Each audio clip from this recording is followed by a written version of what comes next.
Big boss Malayalam season 7 live അപ്ഡേറ്റ്സിലേക്ക് പോവാം. നൂബിനും അനീഷും കൂടി ഇപ്പോ ആ ഒരു വാഷ്റൂം ഏരിയയിൽ നിന്നിട്ട് ബിഗ് ബോസിനെ പറ്റി ജനറൽ ആയിട്ടുള്ള കുറെ കാര്യങ്ങൾ പറയുകയായിരുന്നു കേട്ടോ. നൂബിന് വളരെയേറെ ഇഷ്ടമുള്ള ഒരു കണ്ടസ്റ്റന്റ് ആണ് അനീഷ് എന്നാണ് ഞാൻ മനസ്സിലാക്കിയത്. നൂബിന്റെ ഇന്റർവ്യൂവിലൊക്കെ നൂബിൻ പറഞ്ഞൊരു കാര്യമാണ്. പിന്നെ നൂബിൻ പറയുന്നുണ്ട് ഇവിടെ വന്ന് പിന്നെ ഫോണിന്റെ കാര്യമൊക്കെ ഞാൻ മറന്നുപോയി. ഉടനെ അനീഷ് ഞങ്ങളൊക്കെ ഇപ്പോ മയക്കെന്നല്ലാതെ വേറെ ഒരു ചിന്തയില്ല, ഫോണിന്റെ കാര്യമൊക്കെ ഞങ്ങളും മറന്നുപോയി. ഉടനെ ബിഗ് ബോസ് അനീഷ് മൈക്ക് ധരിക്കുക, സോറി ബിഗ് ബോസ്, ഫേസ് കഴുകുമായിരുന്നു, അതിന് അനീഷ് മൈക്ക് എടുത്തിരുന്നുണ്ട്.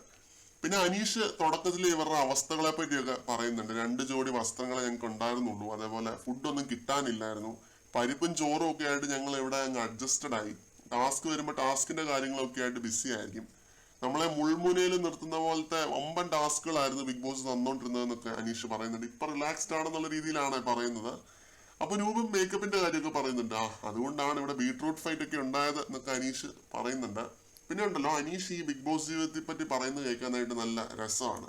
അതിലെ പ്രതികൂല സാഹചര്യങ്ങളും അതേപോലെ തന്നെ ഈ വെല്ലുവിളികളും അതെല്ലാം സ്ട്രഗിൾസ് ആയിട്ട് അനീഷ് പറയുന്നുണ്ടെങ്കിലും അതിലൊരു ഹാപ്പിനെസ് അറിയാനുണ്ട്. ചിരിച്ചോണ്ടാണ് അനീഷ് ഇതിനെ പറ്റിയൊക്കെ പറയുന്നത്, സന്തോഷത്തോടെയാണ് പറയുന്നത്. അത് നമുക്ക് മനസ്സിലാവും. ഉള്ളിന്റെ ഉള്ളിൽ നിന്നും വളരെയേറെ ഈ ഒരു ഓപ്പർച്യൂണിറ്റി കിട്ടിയതിന് ഒരു സന്തോഷം ഉണ്ട് ആ മനുഷ്യന്. അത് എത്രയൊക്കെയാണെന്ന് പറഞ്ഞാൽ ഒരു സാധാരണക്കാരായിട്ടുള്ള ഒരു വ്യക്തിയാണ്.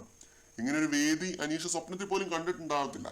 അപ്പൊ അതുകൊണ്ട് ആ ഒരു സന്തോഷത്തോടെയാണ് അനീഷ് ഇതൊക്കെ പറയുന്നത്. പിന്നെ നൂബിൻ നല്ലൊരു സമാധാനപ്രിയനായിട്ടുള്ള ഒരു ജെന്റിൽമാൻ ആണ് കേട്ടോ. ഫാമിലി ആയിട്ട് വന്നോണ്ടാണോ എന്ന് അറിയത്തില്ല, അനീഷിനോട് വളരെ കാര്യമായിട്ട് കൗതുകത്തോടെയാണ് ഓരോ കാര്യങ്ങൾ ചോദിക്കുന്നതും അറിയാനായിട്ട് ശ്രമിക്കുന്നതും ഒക്കെ. വലിയ പുറത്തെ കാര്യം പറയുന്നൊക്കെ ഞാൻ ഓർത്തു.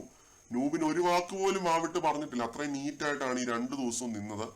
പിന്നെ നൂബിൻ അനീഷിന്റെ അടുത്ത് പറയുന്ന വേറൊരു കാര്യം, നിങ്ങൾ പുറത്ത് വന്നു കഴിയുമ്പോൾ ഒരുപാട് കാര്യങ്ങൾ നിങ്ങൾക്ക് ഓർത്തിരിക്കാനായിട്ടുണ്ടാവും. ഫൈറ്റിന്റെ ഇടയ്ക്ക് ചുമ്മാ പറയുന്ന ഒരു കാര്യം പോലും അത്രയ്ക്ക് വൈറലാണ്, അത്രയ്ക്ക് പ്രേക്ഷകർ ഏറ്റെടുത്തിട്ടുണ്ട് എന്ന് പറയുന്നുണ്ട്.